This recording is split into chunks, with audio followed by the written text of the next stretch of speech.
अब प्रसंग चल रहा है कि भजन करो उस रबदा जो दाता है कुल सबका।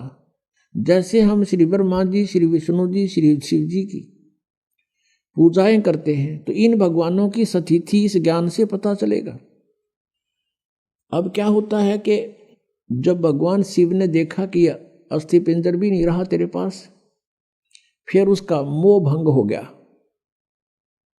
मोह भंग हुआ तो उसने जो सोचा कि ये हालत मेरी किस कारण से हुई,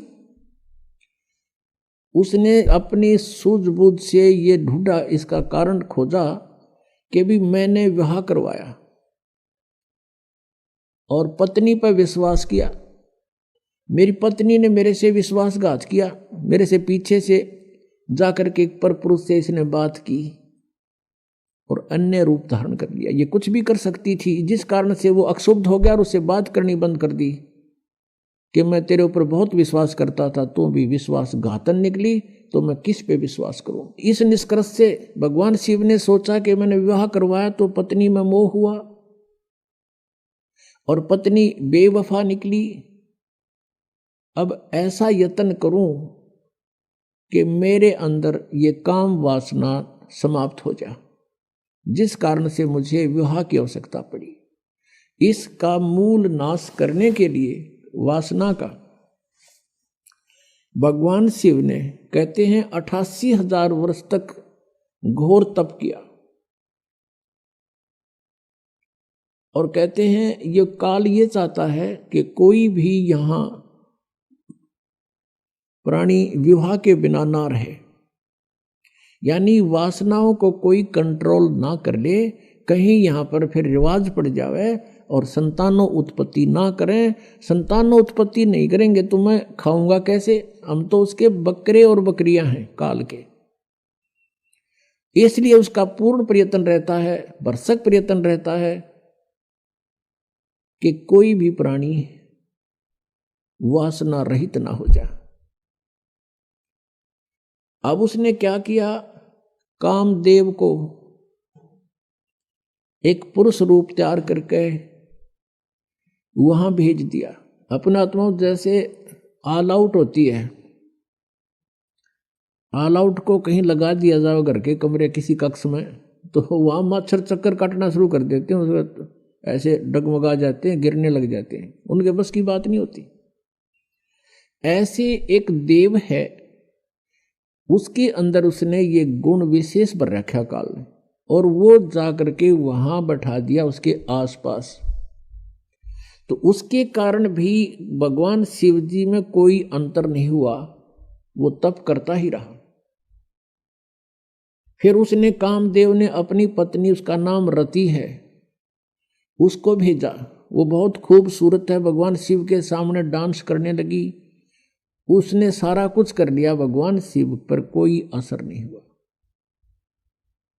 और यहां तक कहते हैं कि भगवान शिव ने अपना तीसरा नेत्र खोल के और कामदेव को वहां नाश कर दिया, भस्म कर दिया। तो फिर ये सब काल के जाल हैं जो ब्रह्मा विष्णु महेश के भी समझ में नहीं आई थी ये बातें। भगवान शिव ने सोच लिया कि मैं अब वासना रहित हो गया, अब ना रहेगा बांस ना बजेगी बांसुरी, ऐसा काम कर दिया। वहां से चल पड़े, अपना आराम से विचरने लगे, घूमते रहते हैं, बैठते हैं, फ्री आराम से रहते हैं।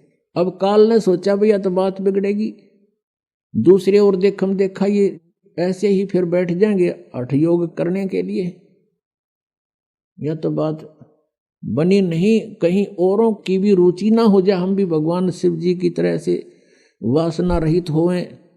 क्योंकि सभी ऋषि महर्षि जब साधना की तरफ चलते हैं, ये पांचों विकार इनकी गुद्दी में आ बैठते हैं, पहले से अधिक प्रभावित हो जाते हैं। तो सभी ने ये चेष्टाएं की थी कि किसी ना किसी तरह पहले इन्हीं राक्षसों को नाश करें और फिर भक्ति करें। ये भी काल का जाल था, बिना ज्ञान के डले नहीं डोए। तो अब भगवान शिव जी की कथा को पूरा करते हैं, फिर ऋषियों को लेंगे। अब क्या हुआ, अब काल ने ब्रह्म ने सोचा ये और व्यक्ति नो सोच बैठेंगे ऋषि महर्षि, भगवान शिव ने तो कर दिया काम, ये तो वासना रहित हो गया और हम पीछे रह गए, कहीं वो विद्या समाधि लाओ, इस तो पहला कर दूं काम। कुछ दिन के बाद शिव जी के अंदर प्रेरणा भर दी काल ने कि सुना है हमने कि जब सागर मंथन किया था उस समय विष निकला था, उस विष को मैंने पान कर लिया था, पी लिया था, जिस कारण से मैं अचेत हो गया था। और जो बताते हैं उसमें से अमृत निकला था या शराब निकली थी, दारू मदिरा, 2 कलश निकले थे। राक्षसों ने अमृत का कलश उठा लिया था और राक्षस यदि अमृत पी जाते तो अमर हो जाते। इसलिए भगवान विष्णु ने एक मोहिनी रूप बनाकर एक स्त्री का और राक्षसों में जाके डांस किया था। कहते हैं बहुत सुंदर थी वो मोहिनी रूप में, भगवान बड़े सुंदर लग रहे थे और राक्षस मोहित हो गए थे। राक्षसों से वो अमृत का कलश सिर पे रख के डांस करती करती उनको मदहोश कर दिया था। वो कलश दूसरी तरफ पकड़ा दिया था और मदिरा का कलश सिर पे रख के वापस उनको दे दिया था। तो उस समय भगवान विष्णु कहते हैं मोहिनी रूप में बड़े खूबसूरत लग रहे थे। अब भगवान शंकर के मनमाई के भगवान विष्णु के पास चलते हैं, तो ठाली हो गया था ना पार्वती साथ में, तो चलो वहां बातचीत करते हैं और उनसे वो रूप देखूंगा। अब मैं होश हवास में हूं भाई, उस रूप को पूछूंगा कैसा रूप था, एक बार बना के दिखाओ। इस उद्देश्य से भगवान शिव जी आगे विष्णु जी के लोक में और बैठ गए उनकी पौड़ी में आके, उनके गेस्ट रूम में बैठ गए। विष्णु जी पता लगा अंदर से आए, कुशल मंगल हुई। कुछ देर के बाद भगवान शिव ने अपना उद्देश्य जाहिर किया, प्रकट किया कि मैं इस उद्देश्य से आया हूं। मैंने सुना है कि आपने सागर मंथन के समय एक बहुत सुंदर मोहिनी रूप बनाया था। भगवान मैं देख नहीं सका था, आज कृपा मुझे वो रूप बनाकर दिखा दो। भगवान विष्णु हंसने लगे कि हे भोलेनाथ, वो तो कोई सर्कमस्टांस थे और जब वो बनाना पड़ गया, ये बताओ नी रूप बनाऊं, कोई बात हुई या मुझे शर्म लगेगी। अब भगवान शिव जी कहने लगे कि जब तक आप मुझे वो रूप बनाकर नहीं दिखाओगे तब तक मैं यहां से नहीं जाता। मैं तो ये बैठ गया। वो बैठ गया उनके द्वार का आगे पार्क में, बगीची में हठ योग करके। भगवान विष्णु ने सोचा कि 88,000 वर्ष तक उड़ा बैठ के आ गए, अरे भी इसने आड़े चिमटा गाड़ दिया, ये उठे नहीं। इससे पीछा छुटवाने के लिए भगवान विष्णु ने कहा, वहां तो उनसे कहा कि नहीं ऐसा नहीं हुआ करता, ये मुझे शर्म आती है, मैं नहीं ऐसा कर सकता। यूं कह के अपने घर में अंदर चले गए महल में। वहां से अंतर ध्यान हो गए और उसी बाग में, सामने भगवान विष्णु का बाग था उस रेस्टोरेंट का, उसमें कुछ दूरी पर एक सुंदर लड़की का रूप धारण कर लिया। और भगवान शिव जी की दृष्टि जब पड़ी, भगवान शिव जी उठ कर चाल पड़े हैं और वो मोहिनी रूप आगे आगे चलने लगा, वो पीछे पीछे। भगवान ने भी स्पीड पकड़ दी, अच्छी दूर तेजी से चलने लगा और वो कभी वृक्षों से इधर हो जावे, कभी इधर से, और जाके भगवान शिव ने उसका हाथ पकड़ लिया। पहले भगवान शंकर पूछ रहे थे विष्णु जी से कि ईसा मोहिनी रूप के हो गया, सारे बावड़े बना दिए हुए राक्षस, उन होश ना रहे आग भी, तो उसने कलश भी बदल दिया, ऐसे कभी हो सकता है, न्यू कह रहे थे। तो जब उसने देखा भगवान शिव जी नो सीधे चल पड़े, लड़की तो ऐसे ऐसे चल रही है छड़ों से कांटों से बच के, और भगवान शिव जी सीधा कांटा में गौ लिया बाईपास, और जाकर उस लड़की का हाथ पकड़ लिया। जो ही उसने हाथ छुआ उसी समय भगवान विष्णु जी अपने रूप में खड़े हो गए और हंसने लगे। अग भोलेनाथ उनको नो मूर्ख बना दिया, जैसे इतने काटे भी ना दिखे, माँ छड़िया में कहा गया सीधा। और उधर से वह वासना कित गई, 88,000 वर्ष डरे ढोकाया तू, कहाँ गई वो साधना तेरी। इसके विषय में परमेश्वर कबीर जी कहते हैं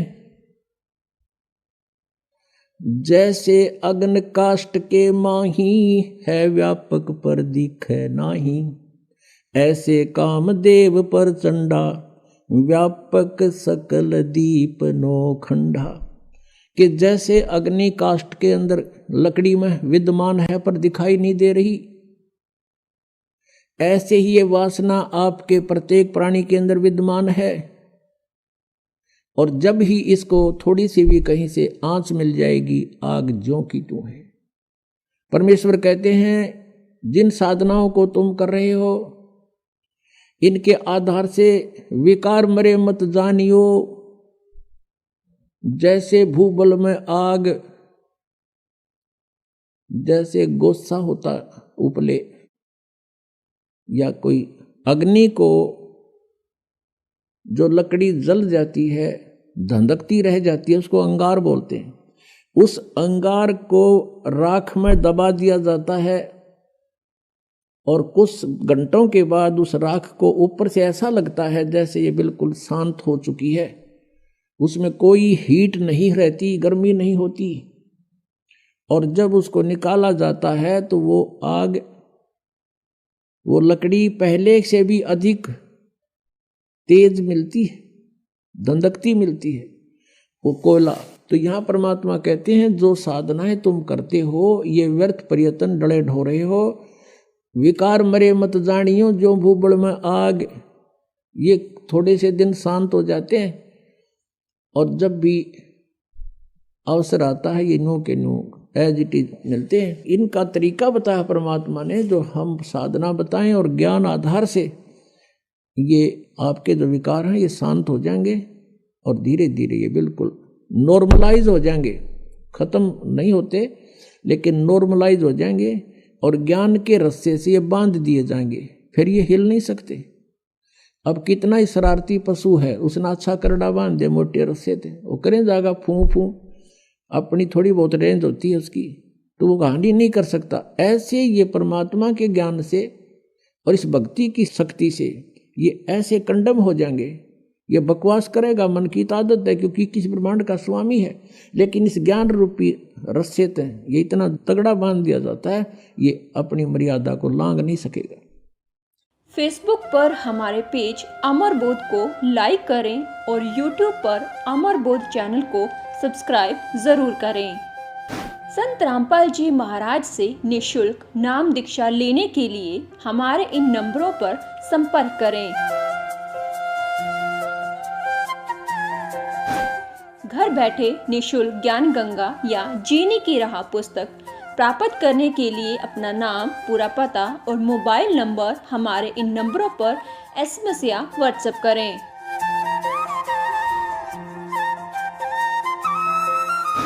अधिक जानकारी के लिए हमारी वेबसाइट supremegod.org पर विजिट करें।